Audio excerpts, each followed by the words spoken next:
Warning: this video contains graphic content depicting smallpox on real people. If you are sensitive to graphic content or easily sickened, please step away. The speckled monster, the red plague, the spotted death, variola. All names for a disease we no longer fear: smallpox. If we lived in the 1700s, smallpox would have been a familiar name, and unfortunately a familiar face that we wouldn't have wanted to see. The focus of this documentary is to give a general overview of smallpox as a whole, but to have a deeper, insightful look into one of the worst afflicted groups, the Native American tribes. There will be 4 separate chapters to this documentary. First, a touch of death, where the disease itself will be discussed. Second, by boat, by bullet, by blanket, where I'll discuss the transmission of and movement of smallpox across North America. Third, a native disease. This will be the main part of the film, where we dive deeper into how and why Native Americans were so badly afflicted. Finally, pox versus pox, where we will cover the fight against variola and its eventual eradication. Some specific sources that I'll be using information from are Elizabeth Fenn's Pax Americana, Paul Kelton's Cherokee Medicine and Colonial Germs, and Andrew Wehrman's Contagion of Liberty. Along with these books, I'll be using various other scholarly sources, all linked in the description. Without further ado, let us begin. Variola, or more commonly referred to as smallpox, is an infectious disease only found in humans. Smallpox is estimated to be around 3,000 to 4,000 years old, with numerous outbreaks throughout history.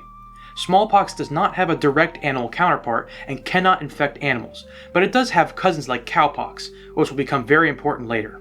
There are 2 overall categories of smallpox: variola major and variola minor. Variola minor is a more minor case of smallpox, which only carries a 1% mortality rate, while variola major is much more volatile with a 30% mortality rate. Variola major has 4 main ways in which it can present itself. The first and most common is the ordinary type. Around 90% of people that are unvaccinated against the disease got this type of variola. The next is modified smallpox, which happened mostly in vaccinated people, with only 1 to 2% of unvaccinated people contracting this type. For modified variola, there would be no development of a fever during the rash stage. You may also ask, how did people get infected while vaccinated? A vaccination is not a 100% effective thing, so smallpox could be contracted, but it was much safer than contracting the natural smallpox, and was rarely, if ever, fatal. The third type is malignant/flat variola, which accounted to about 5 to 10% of cases and happened mostly in children. The last is hemorrhagic smallpox, which is the worst to contract. In this version of the disease, people would usually not have pustules form on their skin, but would rather have bleeding underneath the skin, which would make it look charred, earning it the nickname blackpox. Fenn adds, the reference to black pustules may well describe the hemorrhagic form of smallpox, characterized in cases by a black-purple velvet appearance and others by black-colored pustules. Such cases were fatal in 97 to 100% of victims. It is noted that the vaccine was ineffective against this type of pox, and even with revaccination, was still typically fatal in patients. The timeline for the disease is laid out very well in Pax Americana.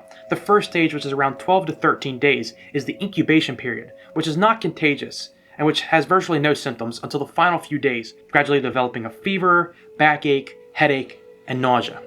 The 14th and 15th day of disease see the disease become contagious, with small red spots called macules starting to appear, specifically small red spots called ananthems appearing in the back of the throat. In the Contagion of Liberty, Wehrman describes the process as variola continues to replicate rapidly in the liver and spleen, before reinvading and coursing through the bloodstream again, becoming more contagious as lesions in the mouth and throat erupt and millions of virus particles spread through the saliva into the air. Days 16 through 20/21 are the most contagious, with a full-blown rash appearing on the infected person's skin. The macules turn into papules, which is a raised lump about 1 to 2 inches off the skin, thus the pox in the name.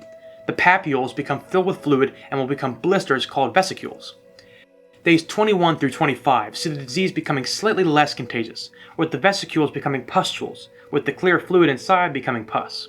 Days 26 through 30 is when the rash is starting to subside and the scabs form on the former pustules. The scabs still contained a lot of pus and viral material, which was contagious.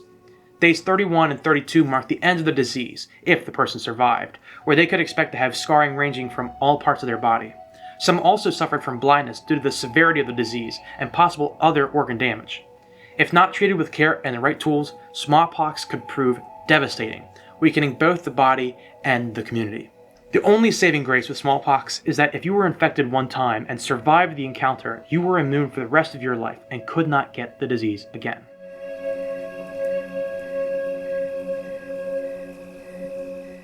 The transition of smallpox is one of the main reasons it's so deadly. Smallpox can be transmitted from person to person through contact, from certain airborne conditions, and on contaminated objects.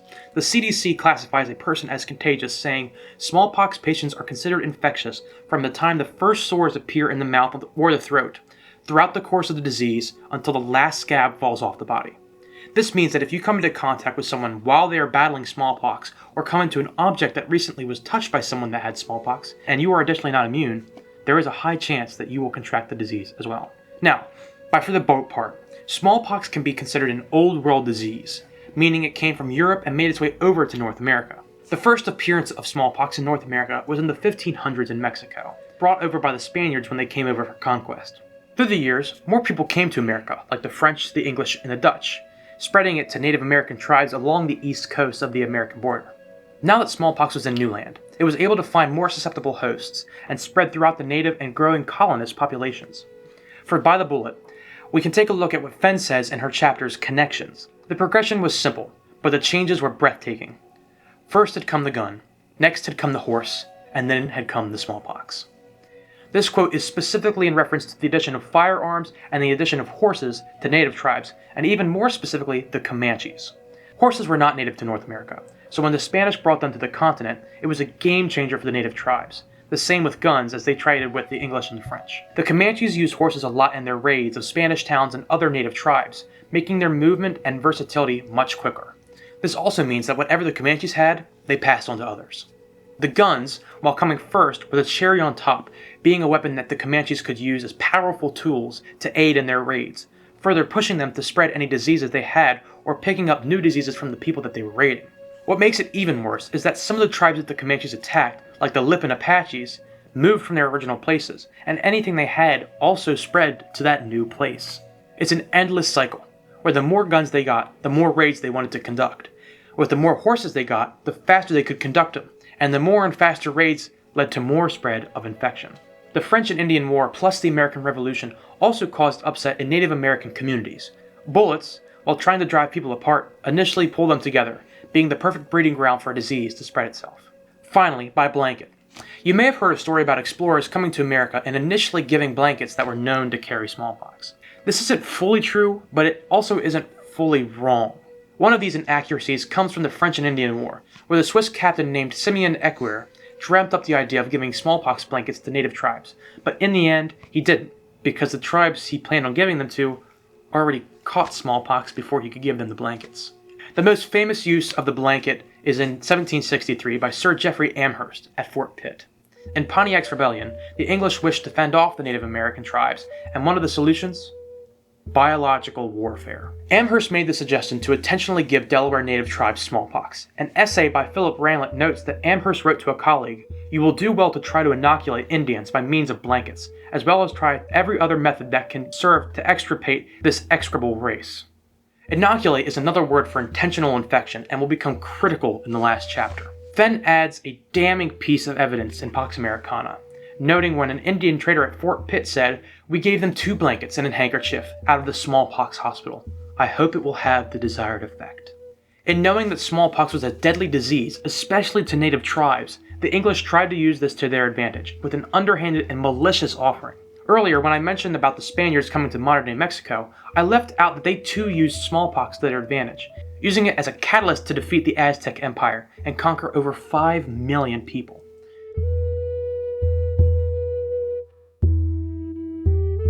What we are really here to do is examine the Native American tribes in particular to understand the reasons and causes for such a devastation and what kind of devastation there was. To begin, let's look at some of the epidemics from smallpox that Native Americans have faced, and let's quantify their losses so that we can understand the true scale of what happened. The first of 4 major epidemics was actually mentioned earlier, the fall of the Aztecs. Some may not consider the Aztecs to be Native Americans by traditional means, but Mexico is in North America, so they're Native Americans. The epidemic was caused by Spanish conquest and actually heavily contributed to the war effort. When smallpox was brought to Mexico for the first time, specifically to the Aztec capital city of Tenochtitlan, it greatly weakened the indigenous forces that were there, giving the Spanish a kind of foothold in their war efforts. The second major epidemic comes in 1617 through 1619, when French, English, and Dutch explorers brought variola to the east coast of the modern-day United States. An article by Richard Adler gives us a few details on what happened. The death rate among the Narragansett tribe alone probably exceeded 90%. 7 years prior to the epidemic, the Narragansetts were purportedly able to muster at least 3,000 warriors from the population, estimated at some 7,500 persons. The absence of any form of natural immunity, however, resulted in a disease taking a deadly toll. By the time Captain Miles Standish arrived in 1620, the only survivors present were a few straggling inhabitants. The Wampanoag tribe also experienced the epidemic, with their village of Pawtuxet being virtually abandoned with just a few survivors. Wehrman's Contagion of Liberty confirms these numbers, saying, in New England, an epidemic from 1617 to 1619 preceded the arrival of the Pilgrims to Massachusetts and killed up to 95% of the Native Americans living there. With an additional added quote saying, John Smith, who visited the region before and after the epidemic, wrote that God had laid this country open for us, and John Winthrop called it a miraculous plague. The Pilgrims were actually happy that the pestilence took away the natives, giving them more land to expand upon.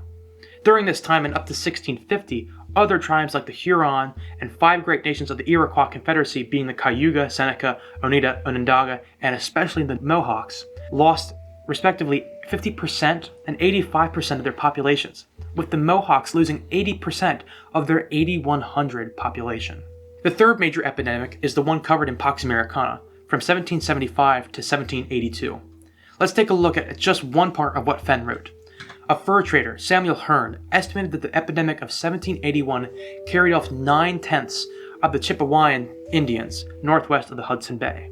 A Northwest Company servant charged the same wave of pestilence with sweeping off 3/4 of the natives on the Canadian plains. In waves of the pestilence, native groups were carried off and majorities of populations were decimated.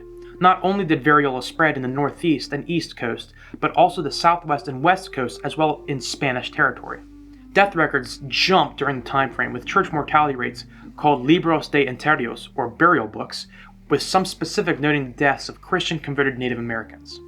It can be speculated that hundreds or even thousands more natives died and went unrecorded in these areas because they chose to stay with their traditional religious values. While many of the native groups suffered, there are some that seemingly escaped the disease, for the most part at least, like Cherokees. Kelton's Cherokee Medicine says, the documentary record remains silent regarding smallpox's presence in any Cherokee villages during the American Revolution. There may have been scattered cases of the disease throughout the Cherokee Nation, but documents largely stay silent and show that the distemperament was avoided by them. The fourth major epidemic experienced by Native Americans was the 1837 Great Plains outbreak. By this point, the smallpox vaccine had been invented and given out, but not everybody got it. In a paper by Andrew Eisenberg, one of his footnotes says, the highest population in the smaller United States of 1832 was roughly 340,000. J. Diane Pearson estimates that the number of Indians vaccinated was between 39,000 and 54,000. If the number of vaccinated was at the low end, it was 11% of the total native population, at the high end between 15 and 16%. This left upward of 85 to 90% of natives still vulnerable to the disease, and in 1837, it struck. In 1837, a fur trading ship called the SS St. Peter's traveled up the Missouri River, with the unfortunate outcome of spreading the smallpox aboard the ship to the native tribes living along the river. Around 17,000 natives living along the river and surrounding areas lost their lives due to the infection, mainly from the Mandan tribe. Fenn says that in the 1780s, the densely populated agrarian towns of the Mandans and Hindostas had made both nations extremely vulnerable to variola, enhancing its ability to spread from person to person. Half a century later, in the epidemic of 1837, smallpox was to destroy the Mandans entirely. In another account of the event, she adds, similarly, of a party of 40 Indians who visited the Missouri River post of Fort Union during the Plains epidemic of 1837, more than one half reportedly died. Only a handful of survivors were left of the Mandans, and the Sioux became the rulers of the land. We've looked at the epidemics that have plagued Native American tribes, but we need to understand why this happened. One of the biggest possible factors is what's called a virgin soil outbreak, or as Kelton calls it, the virgin soil thesis.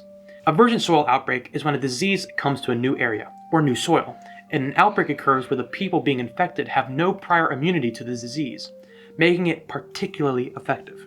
This is what happened with smallpox in the Native Americans. Smallpox, as said before, was an old world disease, where people had been exposed to it before and some of the population had built up an immunity. But in the New World, it wreaked havoc. With that being said, colonists born in English colonies also experienced this effect, so it wasn't as much of a genetic issue with the natives. Some of the main issues stem from how certain native groups handled the outbreaks. One practice that failed in treating the disease was when a person would go into a steam chamber, and when they got hot enough, they would run out and immediately plunge themselves into an ice-cold river. Many times, the people that plunged themselves into the river drowned because they were too weak from the disease and the sudden temperature change to resurface. Fenn quotes a trader saying, "The unfortunate Indians, when in the height of the fever, would plunge into a river, which generally caused instant death." This specific practice was harmful, but many of the other general medical practices by native cultures resembled those of the English. There are differences within how each tribe handled the disease once it breached their communities, with some not understanding how the disease worked and letting it run its course, and others using the quarantine method to various degrees of success. The second biggest factor that caused such high percentages of death was thirst and famine. The Cherokees that were mentioned earlier went through this, Kelton saying, "After suffering terrible famine in the wake of Grant's invasion, the specter of disease returned to the Cherokees as they attempted to make peace with the British."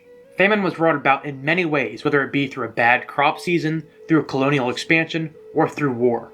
In Canada, specifically the Hudson Bay trading area, natives and settlers had to share resources that were previously only used by natives, leaving more room for hunger and even worse bouts of disease. In the South Central area, Cherokees tried to fend off colonial attacks to their nation, and when the Colonials did attack, they used scorched earth methods, where they would cut down most all of the crops that they could find, leaving the Cherokees without food and an even worse case of the disease. Overall, native people suffered greatly because of the disease, being pushed out of their homes and devastating their communities, with numerous factors contributing to such destruction.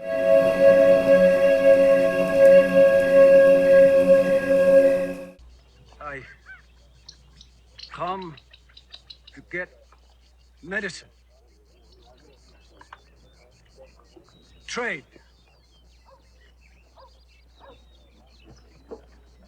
for cure, medicine, remedy. Well, now the cure and the remedy for what?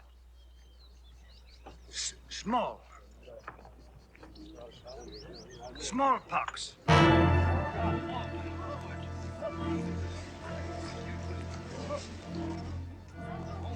For the last chapter, we'll take a look at two different methods that eventually led to the eradication of smallpox. The first is inoculation. Inoculation was mainly used by British and colonial armies during the Revolutionary War to stave off outbreaks of smallpox during the conflict. Inoculation was the process in which fluid or pus from a previously infected person was placed in a cut of a non-immune person. This would cause the person to contract smallpox, but usually at a much more minor degree. If the person survived, they would be immune for their life and not have to worry about catching smallpox naturally. The Contagion of Liberty and Pax Americana go into much more depth about the procedure and its history, but in general, inoculation was kind of controversial. While inoculated, a person was still contagious, being able to give others natural and worse smallpox. This meant that those that were inoculated must be kept in quarantine, and strict quarantine was kind of hard during times of war. For periods of time beforehand, inoculation was illegal, with very specific points where it became legal and then right after it became illegal again, with the landmark decision by Washington being the Continental Army being forced to inoculate in 1777. Of course, this didn't guarantee that all soldiers would be inoculated, but it meant that the fear of pestilence would drop significantly. For Native Americans, inoculation wasn't widely used, most likely because of the risk of death, and with healthy people being inoculated, there would be less to care for those that contracted the disease naturally, which, as we know, was a lot. The biggest game changer was the development of the smallpox vaccine by Edward Jenner in 1796. The vaccine was made by using smallpox's cousin, cowpox, which gave some of the same symptoms, but was self-limiting and rarely fatal. Cowpox triggered the same autoimmune results as smallpox did, and usually prevented the further contraction of smallpox. Native Americans struggled at first to get live samples of cowpox from the government back to their communities, but some were eventually able to succeed in their vaccination efforts. To make it very clear, vaccination in 1796 was not the same as it is today. This type of vaccination more closely resembled inoculation, where parts of cow blisters, caused by cowpox, would be rubbed into the skin of a person wishing to be vaccinated. In 1832, the United States enacted the Indian Vaccination Act, hoping to vaccinate around 40 to 50,000 Native Americans to stave off the spread of smallpox. An added effect that the government wished for was the dependence on the federal government for the vaccine and further resources, giving them more control over Native affairs and their land. Think of The Trail of Tears by Andrew Jackson. The act had very mixed success because the tribes were hand-selected, with only certain ones getting access to vaccination while others were discriminated against and did not receive the vaccine from the act. In the 1850s, states like Massachusetts started requiring children to have smallpox vaccines before entering grade school, sparking mandated vaccination from the disease around the country and an even bigger worldwide effort to eradicate the disease. The last known case of smallpox was recorded in 1978 from an English woman named Janet Parker, who was a medical photographer in Birmingham. She gave the disease to her mother, who survived, and her father, who died of a heart attack before he could be diagnosed with the disease.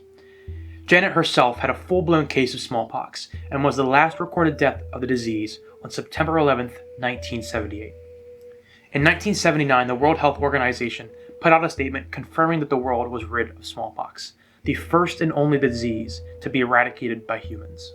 In the end, smallpox had thousands of years to devastate humanity and hundreds to destroy Native American lives. It can be estimated that over 20 million Native peoples died because of the pestilence, and its contribution to how their lives changed was drastic. Natives lost their loved ones, their homes, and their traditions, sometimes being forced to give up their religions to accept others, to even receive medicine. It is a blessing that we do not have to live in constant fear of this disease, and it is a triumph of humanity that we have overcome such a challenge.